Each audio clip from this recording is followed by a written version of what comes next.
Mint is still $15 a month for premium wireless. And if you haven't made the switch yet, here are 15 reasons why you should. 1, it's $15 a month. 2, seriously, it's $15 a month. 3, no big contracts. 4, I use it. 5, my mom uses it. Are you playing me off? That's what's happening, right? Okay, give it a try at mintmobile.com/switch. Upfront payment of $45 for 3-month plan, $15 per month equivalent required. New customer offer first 3 months only. Then full price plan options available. Taxes and fees extra. See mintmobile.com.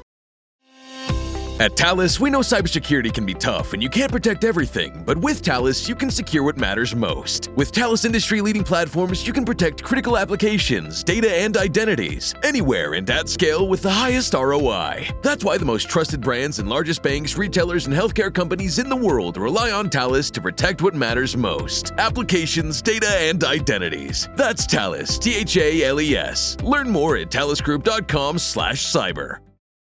Good night, itchy eyes. Good night, sudden sneeze. Good night to your symptoms of allergies. Xyzal is the allergy medicine you take before bed.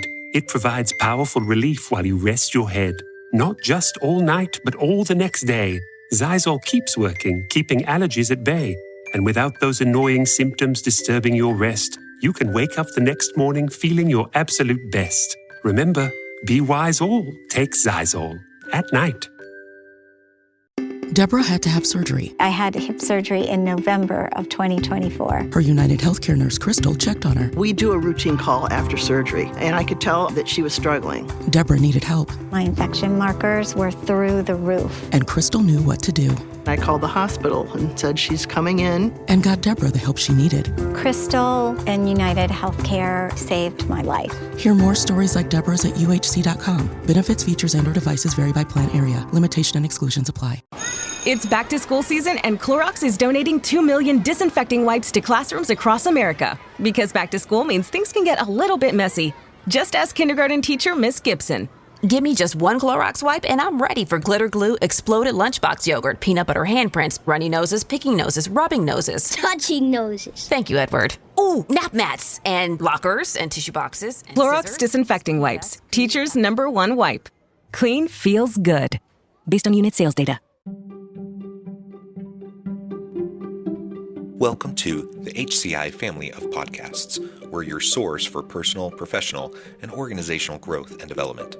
We share our own original research, explore industry trends, and interview executives and thought leaders from across the globe. Join us for practitioner-oriented content around all things leadership, HR, talent management, organizational development, and change management. Maximize your personal and organizational potential with the HCI family of podcasts.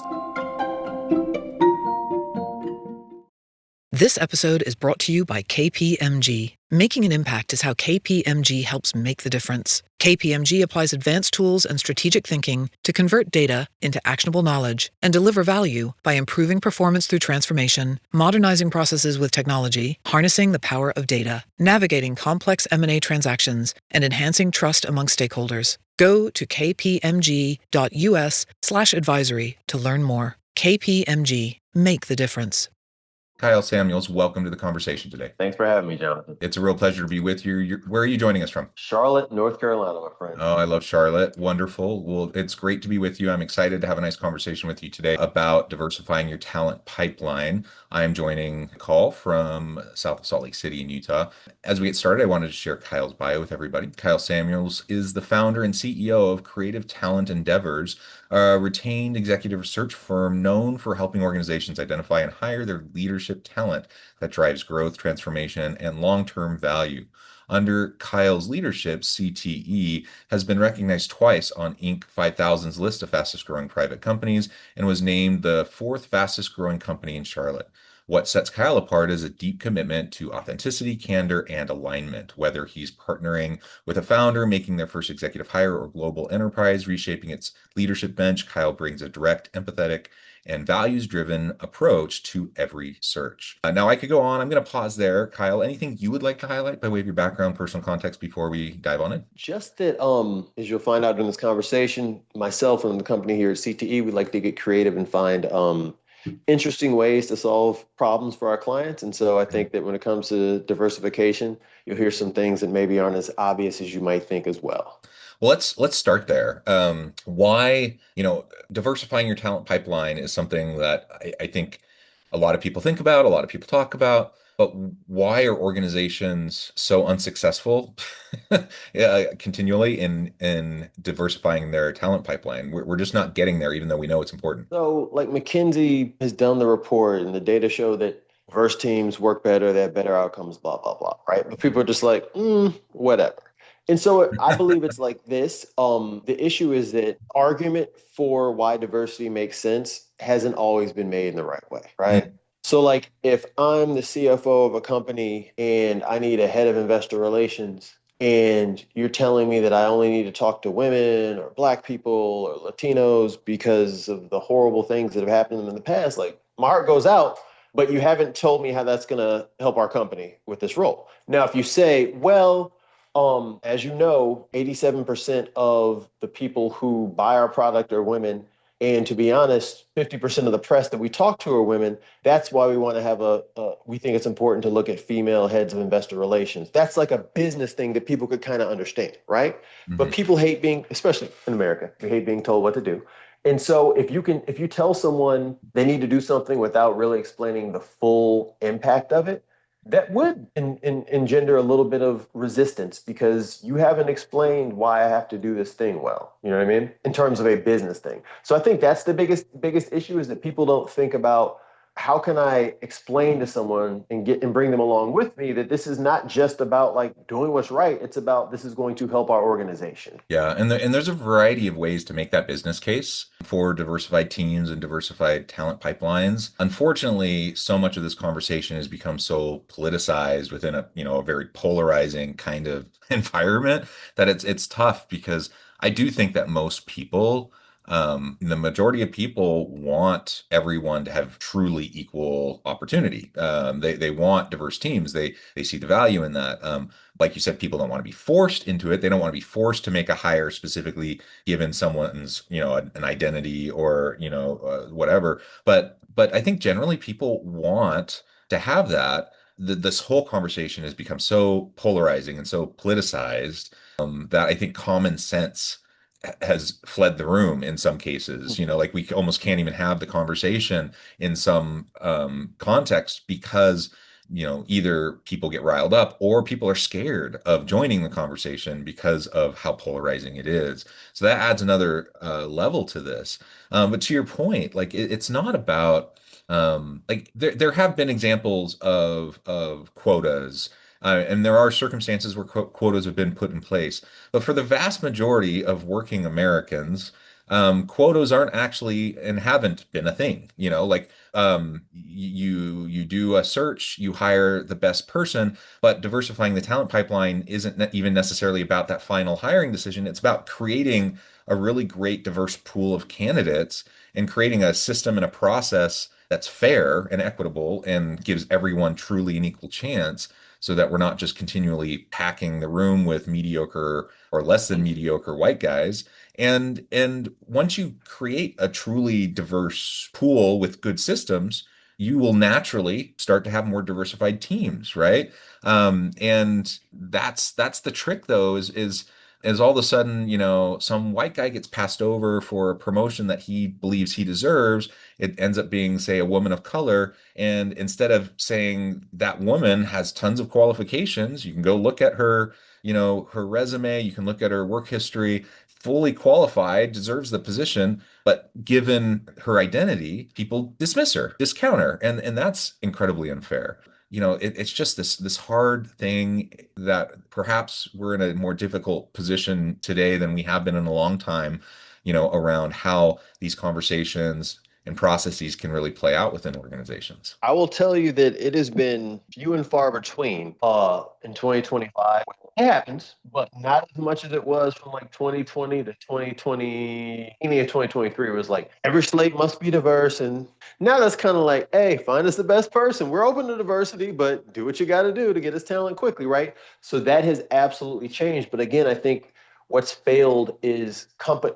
Give you a quick example. McDonald's. I'm just picking McDonald's because it's McDonald's. Nothing. Take them out. It's like I could say Wendy's or whatever. We'll go McDonald's.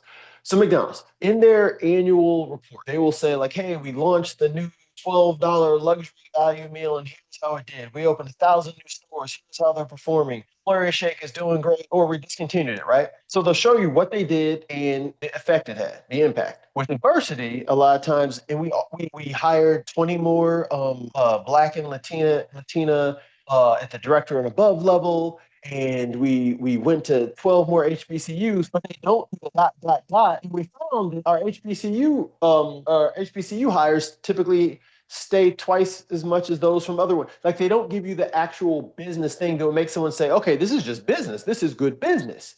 They stop there. And so that is a lot of the problem. A lot of these clients, they like to do the performative stuff. Like, let's go to National Black MBA and get the booth and we're here. Who did you hire?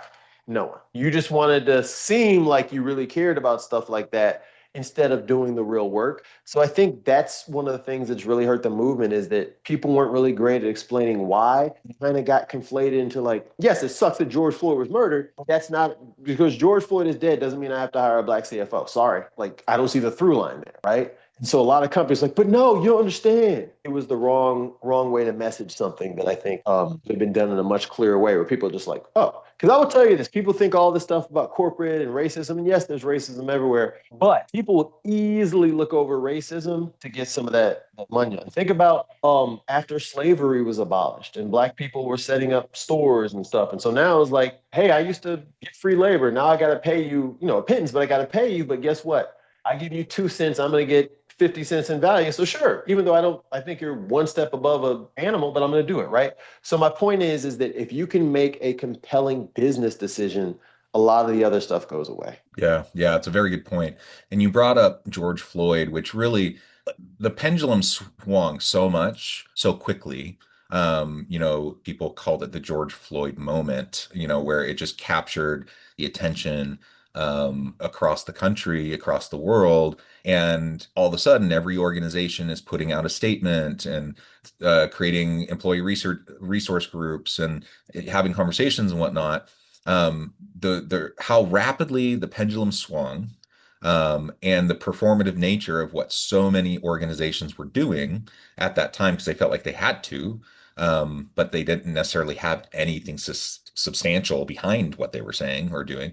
I think that's also a big part of why we're where we're at today, because there tends to be natural kind of, I hate to say correction because I don't think it's correct, but like the pendulum swinging correction back, right? The reverse swing has now come back so far the other direction, in part because the performative stuff, there's so much performative stuff that happened during that time frame where people are just like this, even if someone was like very committed to inclusion and diversity efforts, all of a sudden they're like, what are we doing here? Like, this doesn't make any sense. And it's, all of a sudden there's no, like you said, there's no through line, there's no business case. It's all performative. And, set aside the politicization and polarizing nature of stuff, just that alone, I think has created some of the context that we're in where now people are like rethinking, well, does this really make any sense? Does this really matter? Or are we just putting up a show? And people aren't stupid. Like, they know if you're just putting on a show, they know that if you don't mean what you actually are saying. And I think that definitely has hurt the movement and the cause quite a bit.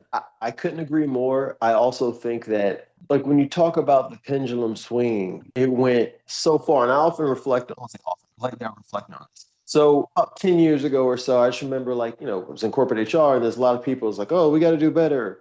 HR or corporate America is pale, male, and stale. And the people saying this were white dudes. And in retrospect, I'm just like, oh shit. They were just saying that because like, I got to protect my job and act like I'm with the program. So even though it's like making fun of me, I'm going to say it, but I don't really believe it. I think I add value. I'm a little resentful. So now Big T's back and they're like, oh, let's go. Once the people who haven't had it have it, it sometimes goes like super far. And then the other group gets in and goes super far. And it's just like, I think the majority of us are like right in the middle. Like, we're probably agree about certain things. Like, should a handicapped LGBTQ veteran have the same opportunity to compete for a job as anyone else? Yes. I think most people will be like, yes. Yep. Should they be hired over a more qualified person just because of those attributes? No. I think most people will agree on that. Yeah. But what people say on either side is like, they won't hire veterans and stuff like that. And this person says they want to hire overqualified people. And then that's where you get all the noise. Yep, absolutely. So, what do we do about this? This is the messy situation that we find ourselves in. How can organizations make their cultures more inclusive and really diversify that talent pipeline? So I think two things. Number one, it has to be kind of what we talked about, explaining the value of why you are doing something, right? So like if you're forming an ERG for Pacific Islanders, right, and Asian people in your company, and someone white is like, well, I don't understand. The purpose here is that they're only 7% of our company. We want to help them find community. They have common bounds. It's not hard for you to find a white person to be friends with this. Oh, Right. I get it. So explaining what it is, et cetera, and not making it exclusionary, but just saying like, this is what we're trying to do. And then the other part I think that companies sometimes forget, especially in technology and the kind of sexy industries, is Bubba. And Bubba's my guy who's a computer science grad from University of Nebraska. He would love to work at Netflix or Meta or a VC-backed company that we've never heard of yet, but those companies don't come. So now he's at Monsanto doing computer science, right?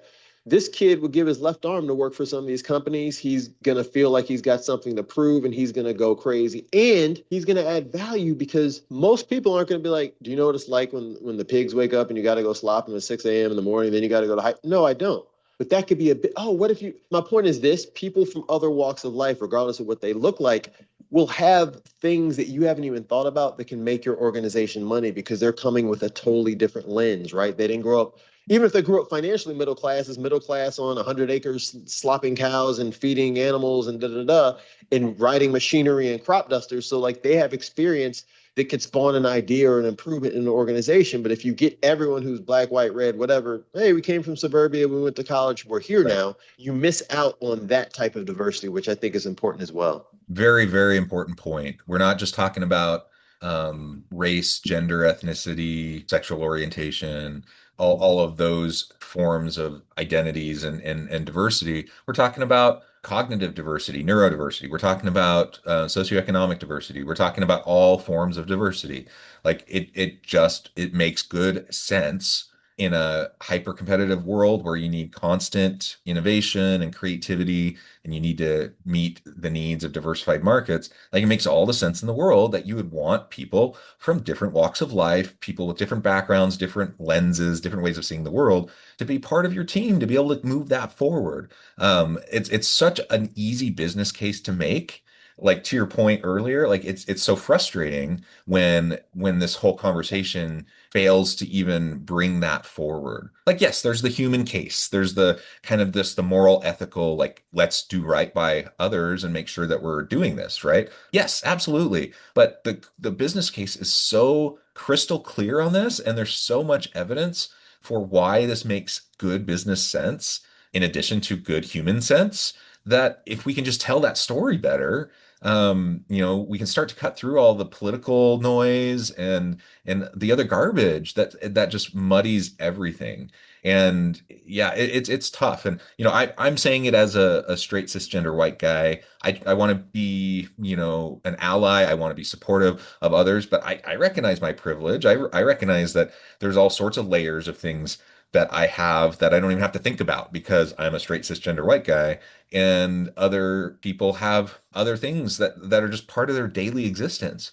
On the other hand, I grew up super poor. And so I have that's different perhaps than some people who have different race identities or whatever. Like, that's a unique thing about me. That's a unique thing about my background and all the jobs I did when I was young and the lessons learned and all of that, right? So I can bring that forward. Other people can bring other aspects of themselves forward. All of it collectively will make us better if we can lean into it. And I guess I don't know, we're in a spot where we're lazy about making the business case and telling that story. And more and more people are scared to even be part of the conversation, or to try to do things, in terms of equitable hiring practices, or things like that, because they're almost afraid of like charges of reverse discrimination more than they're scared of charges of discrimination, like discrimination. I can't tell you how many times I've heard that over the last couple of years about companies being afraid of being sued by a straight cisgender white guy for discrimination, not all the other people that are actually having a hard time getting jobs. Robbie Starbuck is busy, man. Like he's out there. He's out there and he's real and he's doing those things. I also think I know about the rap, but I would say that the other part is that sometimes good intentions lead to negative outcomes. Meaning this. Sure. So lots of companies have big employee referral programs, right? On people vetted. But most people in executive roles are, and so who are they going to refer? I'm not saying they're not qualified, the people they know. And so it just becomes one of these, you just keep feeding the beast where it's like more and more and more. And if things are going well, it is hard to tell someone, hey, we're running things really well with your company of 98% like white and Asian dudes. I'm thinking about like VC stuff, right? To say, but if you scrapped all this and brought in some diversity, you could do even more. It's like, that sounds good. But when I look at the other startups, they look kind of like this. So I'm going to keep doing this thing because it seems to be working, right? And they're wary of switching it up just to get more. They just don't see the value in it. Yeah. Well, Kyle, this has just been a great conversation. We've only really scratched the surface. There's so much more to dig into on this topic, so much that organizations and leaders can do to truly make a more inclusive culture and diversifying our pipelines. As we wrap things up for today, I wanted to give you a chance to share with the audience how they can connect with you, find out more about your work, and then give us the final word for today. So you can reach me on LinkedIn, Kyle Samuels. You can go to our website, which is hirecte.com. We have our Fairantee algorithm. And what I really want to talk about as we end is we have a Hire Ready program. It's 3 weeks long. It takes all the weeks of training that these other companies do and distills it into what it takes for you to find a job today. All that one-click applying is not going to get done, my boy. So it's about the relationships. We tell you how to nurture those. We tell you how to build thoughtful, cold emails to reach out to people. So check us out at hirecte.com. Shoot me an email, shoot me a DM. Wonderful. Kyle, thank you so much. It's been a pleasure. I encourage the audience to reach out, to get connected, find out more about what Kyle and his team can do for you. And as always, I hope everyone can stay healthy and safe. They can find meaning and purpose at work each and every day. And I hope you all have a great week.